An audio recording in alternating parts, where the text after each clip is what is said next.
What's going on, everyone? My name is James and welcome to another video of mine. Today I'm bringing you guys a kill confirmed gameplay that I had on my stream the other night. I did pretty well, so I figured that I'd show it off and kind of talk to you guys about my thoughts on Black Ops 3. So Black Ops 3 has pretty much been out for almost a week now, and I didn't really make a video on it yet because I know a lot of people are making videos, a lot of people were streaming it and whatnot, and a lot of people have just been playing the game in general. So ultimately, what I really wanted to do was get your guys' opinions on this game and what you guys thought of it, because I personally think that it's a good game. There are some flaws, as per usual, with a bunch of different games, you know, not just Call of Duty. There's a lot of games out there that always have flaws at the launch, but I think TreyArch did a good job with balancing the movements, balancing the guns, and balancing the maps. And I'll go more into depth about that in just a second. Right before we get into the multiplayer, I wanted to touch base on the campaign and the zombies. Both, I haven't really played that much of. Campaign, I'm on the second mission, but I'm also playing on a realistic difficulty, which is if you get shot once, you die. Which I think is actually a really cool idea of TreyArch bringing that in, because you know in normal campaigns in any game, you know, you take a few hits, you lay down, you wait for your health to regenerate, then you get back up and you go again. Or the computers are just standing there like idiots and the campaign is just a piece of cake to walk through. So with this one, you can't do that, because if you get shot once and the bots are on the hardest difficulty ever, you will die. And you will have to go back to, you know, because it doesn't do checkpoints every 10 seconds. You have to move through it and actually get through it. So it's pretty crazy. I give props to TreyArch for doing that. So I will let you guys know how I think about the Black Ops 3 campaign, you know, when I actually finish it. With zombies, I haven't played too much of it. I've never been a huge fan of zombies, but I'm sure that you guys have been seeing the gameplay trailers. I've seen you, I'm pretty sure you guys have been watching videos of people actually playing zombies. I've only played it a few times. I've never been a huge fan of it, so it was okay. It was definitely a different change of pace from what it usually is. There's a lot of customization, a lot of kind of stuff with that too, so that was huge. And I know that TreyArch worked a lot on zombies, and I think they did a good job on it. Like I said, I haven't played too much on it, so I'm not really going to give a review. More, it's going to be of the multiplayer aspect of the game, because I've been playing that the most. Like I said, weapon balancing, the mechanics, like the movement balancing, and the maps. So first, we'll go with the guns. They're pretty much balanced. The guns are pretty much balanced. There really isn't one that's overpowered. I mean, the submachine guns in general are just amazing.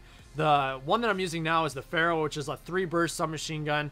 And then there's like the VPM, for example. And then when you hit to the level 50... you'll get the Razorback, and if you guys played the beta, the Razorback was one of the best guns in the beta. Now, I haven't unlocked that yet, but I'm sure that they did nerf it, because a lot of people were talking about it in the forums when the beta was actually out. So, but I'm sure that it's still a good gun. But submachine guns definitely rule.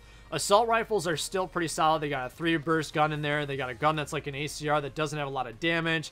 They got a gun that's pretty much like the M4 from Call of Duty 4, where it's just solid damage, accuracy. There's not a lot of recoil. Most of the guns do have recoil though, which is really nice. They're not just straight up lasers, which is just super annoying. There should be recoil in this game, because it's a shooter game. There should be recoil and make it a little bit harder for people to aim, so I do like that. Second of all is the movement. Now, as you can see in this gameplay, I do jump around. There isn't a double jump and a triple jump like there was in Advanced Warfare. Everybody hated Advanced Warfare because of the exosuits. I actually liked it. I thought it was a good implement to the game. It made the game quicker. It made it more crazy. And, you know, they did a good job with balancing it, because, like I said, a lot of people hated the exosuits because you're jumping all over the place. You can never find anybody because they're all over the place. You get shot in the back several times because you're shooting at someone, then they jump behind you and kill you from there.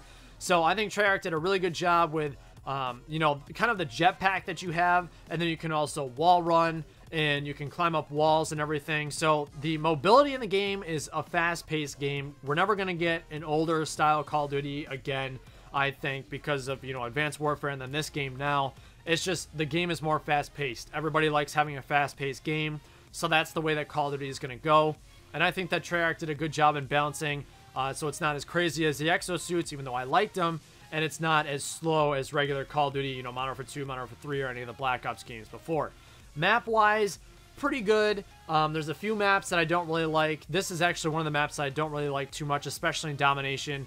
I know Fringe is another map that I don't like too. So there's a few maps out there that kind of suck.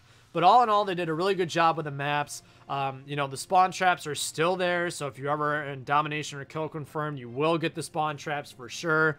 But if you're stuck in one, that's when you hate the map. I'm always stuck in those spawn traps on those maps that I hate. So all in all, TreyArch did a really good job. Personally, I think it's a good game. I think it's worth the buy. I am not a fan of Black Ops games. I actually like Infinity War games a lot better, like Call of Duty 4, Modern Warfare 2, etc., etc. I like their graphic engine better. It looks more realistic instead of cartoony. The guns feel a lot better. You just feel a lot smoother in the mechanics of the game.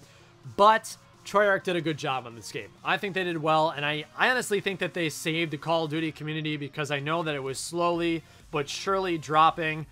You know, on Twitch, the viewership was dropping. YouTube, there's a lot of Call of Duty YouTubers that actually switched over to vlogging and, you know, challenge and dare videos, and all that kind of stuff, because they, you know, Call of Duty just wasn't racking in the views. So I honestly think that they saved it because TreyArch always listens to the community. So they listen to the community, you know, the different stuff that people want in the game. And when people want the stuff in the game, you know, it's actually in the game, people are going to play it.